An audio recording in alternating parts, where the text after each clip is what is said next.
maulang umaga mga par. Punta pala tayo ngayon dito sa malapit na bagsakan ng isda sa amin.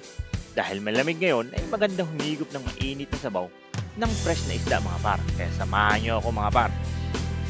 Tignan natin kung anong mabibili natin o mapipili nating isda na fresh ngayon mga par. Kaya tara!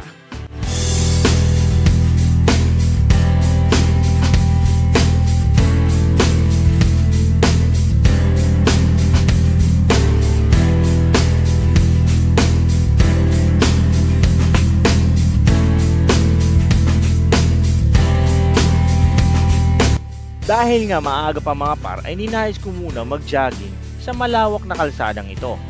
Nakita ko kasi dati nang dumaan ako ay maraming nakatambay at nagda-jogging tuwing umaga at hapon sa lugar na ito. Kaya hindi ko nito pinalagpas mga par dahil maaga pa naman.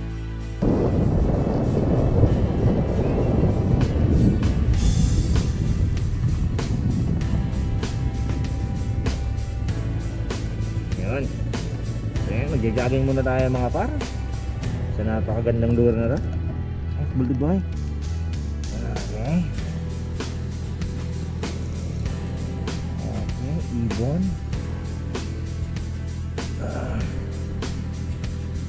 Ilang araw din tayo hindi nakapag-exercise o nakapag-jogging mga par.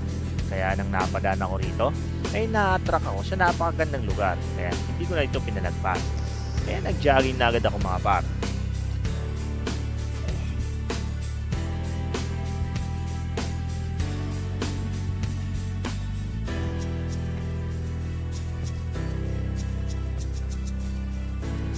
A few moments later.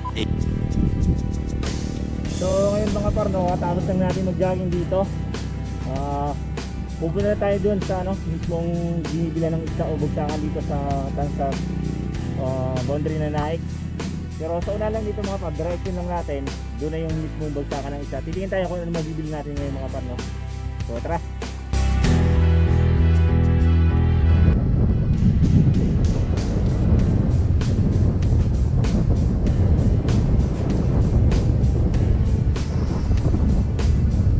Sa mga nakakaalam kung ano ito at kung para saan to mga par, i-comment mo naman.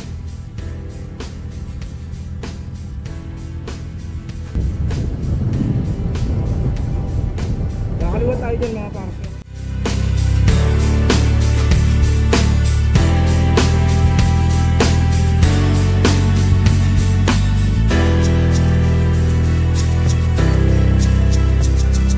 Diretso nyo lang ang kalsadang ito mga par at pag nakita na ninyo ang covered court sa bandang kanan, ayun na at tumigil na kayo at pumasok sa covered court mga par.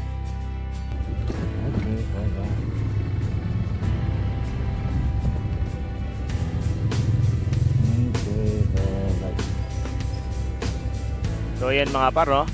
Pagdating nyo rito sa covered court is pwede nyo ipasok tapos dito kayo mag-parking. Tapos niyan mga par is paka-parking nyo, diretso na kayo sa likod mismo ng stage. Yan dyan sa likod mismo yung bagsakan o bulungan ng isda. Ito, dito ba? Ito po. Ito po. Mauhin ang isda. Dahil daw sa sama ng panahon at maalong dagat ay kaunti ang lumaot na mangingisda mga par. Meron naman ay mamaya-maya pang tanghali ang dating. Hindi lang pala fresh na isda ang mabibili mo rito mga par at meron din mga daing o tuyo. Dahil wala pa naman mga par ay ang ginawa ko ay pumunta na lang ako at naglakad-lakad muna sa gilid ng dagat habang nag-aantay na baka may dumating na mangingisda na may dalang isda mga par.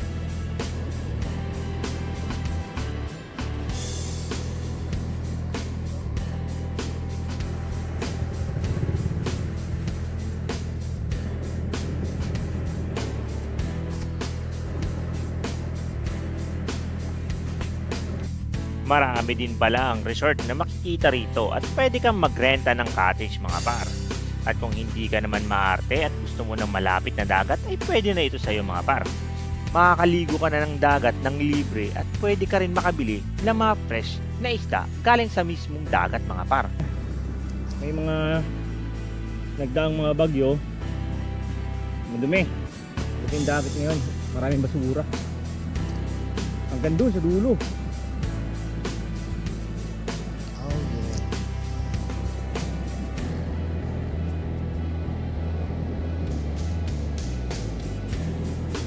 Hanggang doon sa dulo yung mga cottage hanggang ngayon.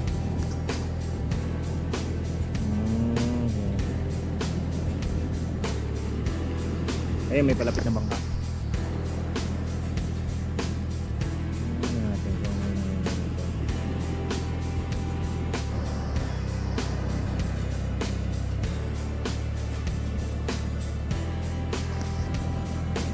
Tingnan natin mga kadogs, no? Mga parang kung anong dala na ito.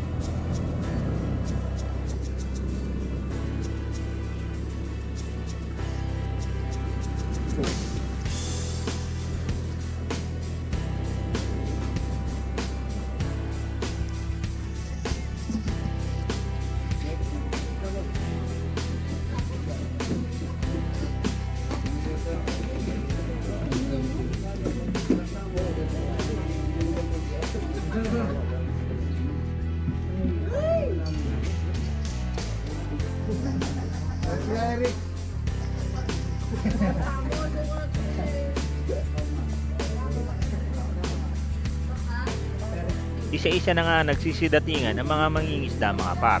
Kaya inusisa ko ito kung anong mga isda ang nahuli nila.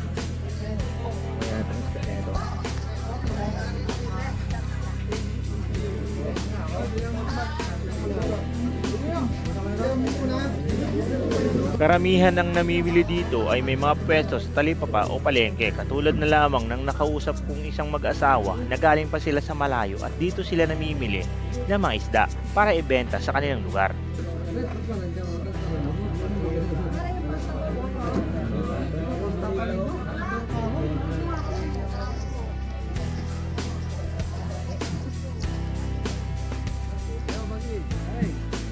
Magkano isang balot dito kaya? Lahat, oh? Ha? 50 pesos naman kada balot ng tuyo na to mga par. Siguro kung yung mga bilhin isda. Isang katamtaman laki ng isda pala ang binili ko mga par. Sakto na ito sa pangsabaw natin.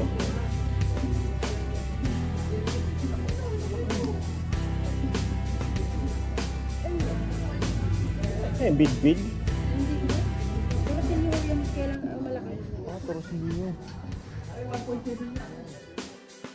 At kung hanap ninyo ay malapit na beach na pwede ka nang makabili ng sariwang isda at pwede ka nang magtampisaw sa dagat at syempre mga para ay makakabili ka ng fresh na isda na pwede pang ihaw, pang sabaw o kilaw, abay dito ka na par, huwag ka nang lumayo.